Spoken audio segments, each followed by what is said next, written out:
السلام علیکم ناظرین، اس ویڈیو میں آپ سیکھیں گے کہ بدعت کسے کہتے ہیں، جس کو ہم انوویشن کہتے ہیں انگلش میں۔ تو یہ کسے کہتے ہیں، اس کے ٹائپس کیا ہیں، اس کے معنی کیا ہیں، قرآن مجید سے کیا ثابت ہے، احادیث سے کیا ثابت ہے، اسی طرح کیا ہر بدعت گمراہی ہے یا نہیں۔ تو اس طرح کی جو کوشچنس ہوتے ہیں، اسی طرح ہمارے یہاں جو فرقے بنے ہوئے ہیں، دیوبند، اہل حدیث، وہابی وغیرہ، تو یہ لوگ جو کہتے ہیں بدعت ہے، یہ چیز بدعت ہے، یہ چیز بدعت نہیں ہے، تو کیا وہ واقعی میں بدعت ہے یا نہیں ہے، اگر ہے تو وہ کیا وہ جائز ہے یا نہیں ہے، ٹھیک ہے۔ تو یہ ساری چیزیں ہم ڈیٹیل سے ہم اس کو پڑھیں گے۔ تو ابھی یہ پارٹ نمبر 1 ہے ویڈیو کا، انشاءاللہ اس کے نیو ویڈیوز میں اپلوڈ ہوں گے، جو پارٹ نمبر 2 3 ہوگا۔ تو ابھی اس ویڈیو میں آپ کو بتا دیتا ہوں بدعت کسے کہتے ہیں۔ دیکھیے، بدعت کے لغوی جو معنی ہے نا، لٹرل میننگ، وہ ہے نئی چیز، ٹھیک ہے۔ ٹھیک ہے، کوئی بھی نئی چیز ہے اس کو ہم کیا بولتے ہیں، بدعت بولتے ہیں۔ اور قرآن مجید سے بھی ثابت آپ پڑھ سکتے ہیں، بدیع السماوات والارض، یہ سورہ بقرہ میں ہے۔ اس کا مطلب کیا ہے، آسمانوں اور زمینوں کا ایجاد کرنے والا۔ تو یہ جو بدیع ہے تو یہ کیا ہے، ایجاد، نئی چیز، ٹھیک ہے۔ اسی طرح اس کے شرعی معنی کیا ہوں گے۔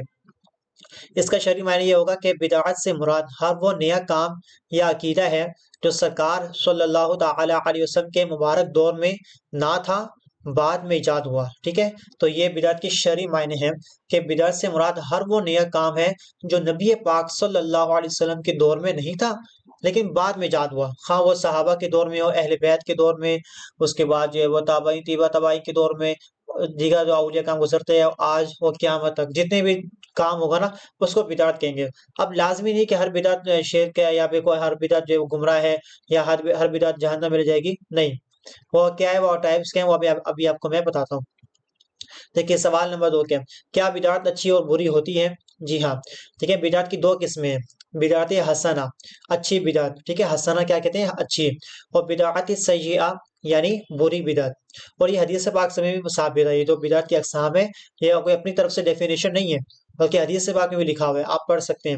جس نے اسلام میں کوئی اچھا کام ایجاد کیا اور اس کے بعد اس پر عمل کیا گیا تو اسے اس پر عمل کرنے والوں کی طرح اجر ملے گا، اور عمل کرنے والوں کے اجر و ثواب میں بھی کوئی کمی نہیں ہوگی، ٹھیک ہے۔ یہ کیا ہوا، بدعت حسنہ ہو گیا، یعنی کہ کوئی بھی اچھا کام ایجاد کیا اسلام میں نا، ٹھیک ہے، تو اب کیا ہوگا، یہ تو بدعت ہو گیا، لیکن اچھا کام ہے تو بدعت حسنہ ہو گیا، ٹھیک ہے۔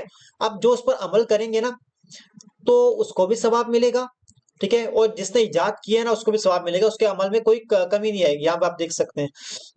اچھا، اور جس نے اسلام میں کوئی برا طریقہ نکالا نا، کوئی بھی ناجائز طریقہ، گندا طریقہ، کوئی بھی غلط طریقہ نکالا اسلام میں، اور اس کے بعد اس پر عمل کیا گیا، یعنی کہ لوگوں نے اس پر عمل کیا، تو اسے اس پر عمل کرنے والوں کی مانند گناہ ملے گا، یعنی کہ جو عمل کر رہا ہے وہ تو گناہ گار ہے ہی، لیکن جس نے ایجاد کیا غلط کام وہ بھی گناہ گار ہے، اور عمل کرنے والوں کے گناہوں میں بھی کوئی کمی نہ کی جائے گی، یعنی کہ جو عمل کر رہا ہے اس کے گناہ بھی مزید بڑھتے رہیں گے جو بھی عمل کرے گا۔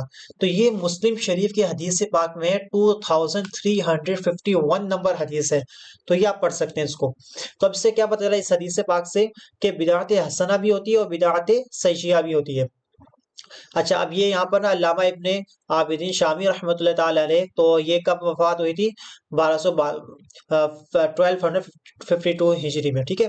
تو اب یہ انہوں نے کیا کیا، انہوں نے فرمایا کہ بھائی علماء فرماتے ہیں کہ یہ حدیثیں اسلام کے قانون ہیں کہ جو شخص کوئی بری بدعت ایجاد کرے اس پر اس کام میں ساری پیروی کرنے والوں کا گناہ ہوگا، جو بھی پیروی کرے گا نا ان کو تو گناہ ملے گا ہی ملے گا، اس شخص کو بھی گناہ ملے گا جو شخص بری بدعت ایجاد کرتا ہے، اور جو شخص اچھی بدعت نکالے گا نا، کوئی بھی اچھا کام نکالے گا اسلام میں، اس کو قیامت تک کے سارے پیروی کرنے والوں کا ثواب ملے گا۔ جیسا کہ قرآن مجید میں جو زبر زید پیش ہے، قرآن مجید میں جو نقطے ہیں، نون کے اندر ایک نقطہ، با کے نیچے ایک نقطہ، تا کے وہ 2 نقطے، سارے جو نقطے ہیں یہ کیا ہے، بدعت حسن ہے، نبی پاک صلی اللہ علیہ وسلم کے دور میں نہیں تھا، صحابہ کے دور میں نہیں تھا، اہل بیت تابعین کے دور میں نہیں تھا، اس کے بعد جا کر وہ جو ایک بادشاہ آیا تھا حجاج بن یوسف، اس نے لگوائی تھی یہ ساری چیزیں، ٹھیک ہے۔ اچھا، اس کے دور میں بھی صحابہ کرام موجود تھے۔ تو علامہ بدر الدین عینی رحمۃ اللہ، یہ جو ہے وہ آپ دیکھ سکتے ہیں 855 ہجری میں ان کی جو ہے وہ وفات ہوئی تھی۔ تو یہ آج کے نہیں ہے، آج کل جو دیوبند لوگ، اہل حدیث لوگ یہ تو کہہ رہے ہوتے ہیں بدعت ہے یہ وہ، تو یہ آج کے نہیں، یہ اس زور کے لوگ ہیں جب فرقے وغیرہ نہیں تھے اتنے، تو یہ زور کے وہ کیا کہتے ہیں، کہتے ہیں بدعت کی 2 قسمیں ہیں، اگر وہ شریعت میں کسی اچھے کام کے تحت ہو نا تو وہ بدعت حسنہ ہوتی ہے، ٹھیک ہے۔ اگر وہ شریعت میں کسی برے کام کے تحت ہو، کوئی بھی برا کام ہو، تو اس کو کیا بولیں گے؟ بدعت سیئہ بولیں گے، جس کو قبیحہ بھی کہتے ہیں، ٹھیک ہے۔ تو یہ وہ کہہ رہے ہیں، ہم نہیں کہہ رہے، ٹھیک ہے۔ آج کل کے جو آپ کو پتہ ہے کہ ہر ایک اپنا اپنا پوائنٹ ہوتا ہے، نہیں، اسلام میں ہر ایک اپنا اپنا پوائنٹ نہیں ہوگا، جو بڑے لوگ ہیں، جو صحابہ ہیں، جو اہل بیت، انہوں نے جو فرمایا وہی حق ہوگا، ٹھیک ہے۔ اچھا، علامہ ابن حجر عسقلانی رحمۃ اللہ تعالی علیہ، ان کا بھی جو وفات آپ دیکھ لیجیے 9ویں ہجری میں ہوا ہے، ٹھیک ہے۔ اچھا، امام شافعی رحمۃ اللہ تعالی علیہ شاہ فرماتے ہیں کہ امام شافعی ہے، ٹھیک ہے، اتنے بڑے امام ہیں، ٹھیک ہے، امام اعظم ابو حنیفہ، امام شافعی اتنے بڑے امام ہیں، یہ کیا فرماتے ہیں کہ بدعت کی دو اقسام ہوتی ہیں، بدعت محمودہ یعنی حسنہ، اور بدعت مذمومہ یعنی سیئہ۔ جو سنت کی موافق ہو، ٹھیک ہے، وہ بدعت محمودہ ہے، ٹھیک ہے، تو اچھی بدعت ہوتی ہے وہ، ٹھیک ہے۔ اور جو سنت کے خلاف ہو گئی وہ کیا ہوگی؟ بدعت مذمومہ ہوگی۔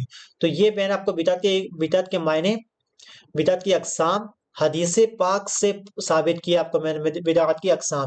اب نیکسٹ ویڈیو میں آپ کو مزید چیزیں بتاؤں گا کہ بھائی ہمارے یہاں جو کیا ہر بدعت گمراہی ہے یا نہیں ہے، حدیث پاک میں کیا لکھا ہوا ہے، اس کا مطلب کیا ہے، اس حدیث پاک میں جو لکھا ہے بدعت گمراہی ہے، اس بدعت سے مراد کیا ہے، کیا اچھی والی بدعت ہے؟ معاذ اللہ، ایسے ہو ہی نہیں سکتا کہ یہاں پر لکھا ہوا ہے حدیث پاک میں، جس سے اچھا کام ایجاد کیا وہ کیا ہوگا؟ اس کو ثواب ملتا رہے گا۔ تو وہ جو بدعت ہے، جو گمراہی ہے، وہ اچھا کام ہو ہی نہیں سکتا، وہ تو برے کام کے بارے میں، ٹھیک ہے۔ تو نیکسٹ ویڈیو میں آپ کو مزید احادیث اور اس کے مزید معنی اور مزید حدیث پاک سے آپ کو میں ثابت کروں گا کہ بدعت کی کتنی اقسام ہوتی ہیں، اس کا مطلب کیا ہوتا ہے، اور کون سی بدعت صحیح ہے، کون سی بدعت صحیح نہیں ہے۔ جزاک اللہ خیر۔